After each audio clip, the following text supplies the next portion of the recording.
Welcome back to Hidden Wisdom Academy Biology. In this episode, we're diving deep into the anatomy of stem and dicot and monocot plants.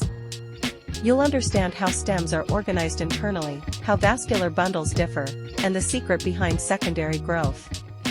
This topic is extremely important for exams as it helps you distinguish dicot and monocot anatomy quickly. So grab your notes, and let's explore the inner design of stems together. Now, let's see the internal structure of a dicot stem, like in a sunflower. The outermost layer is the epidermis with a protective cuticle. Below it is the cortex, parenchyma gives support, and parenchyma stores food. The endodermis, rich in starch, is called the starch sheath. Beneath it lies the pericycle, which can form branches. The vascular bundles are arranged in a ring, each having xylem and phloem with cambium between them, called open and conjoint.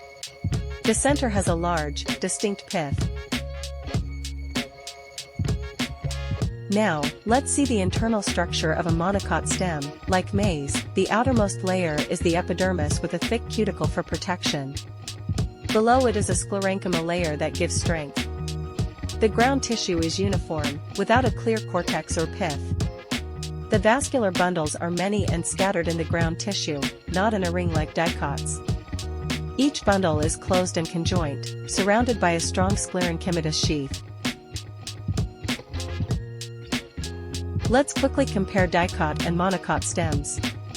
In dicots like sunflower, vascular bundles are arranged in a ring and have cambium, so secondary growth occurs.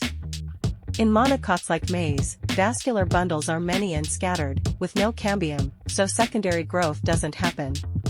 Just remember, dicot, ring and open, monocot, scattered and closed. Now let's understand secondary growth in dicot stems like sunflower and teak. A cambium ring forms and produces secondary xylem inside and secondary phloem outside, which makes the stem thicker. Due to seasonal changes, annual rings appear. The outer cortex forms court cambium, which produces bark and lenticels for protection. That's why dicot stems increase in thickness every year. Let's quickly recap what we've learned about dicot and monocot stems. Dicot stems like sunflower have vascular bundles in a ring and show secondary growth because of the cambium. Monocot stems like maize have scattered bundles without cambium, so no secondary growth. Also, dicots have collenchymatous hypodermis, while monocots have sclerenchymatous hypodermis. These small details often make the difference in the asked questions. Here's your challenge question for today. A transverse section of a stem shows 1. Vascular bundles arranged in a ring. 2. Presence of cambium between xylem and phloem. 3. Well-differentiated cortex and central pith. Which type of stem is this? Is it option A? Monocot stem. Is it option B? Dicot stem.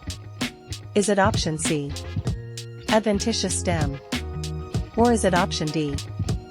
Fibrous stem? Comment your answers or send them to us on Instagram or Telegram. That's all for this episode on Anatomy of Stem. Detailed lecture of this episode on Anatomy of Stem is linked in the description, in the cards, and in the pinned comments. In the next episode, we'll study leaf anatomy, covering epidermis, mesophyll, veins, stomata, and special adaptations. Revise stems well, as they form the base for understanding leaves. Don't forget our daily NEET MCQs and PYQ series for quick revision. See you in the next episode.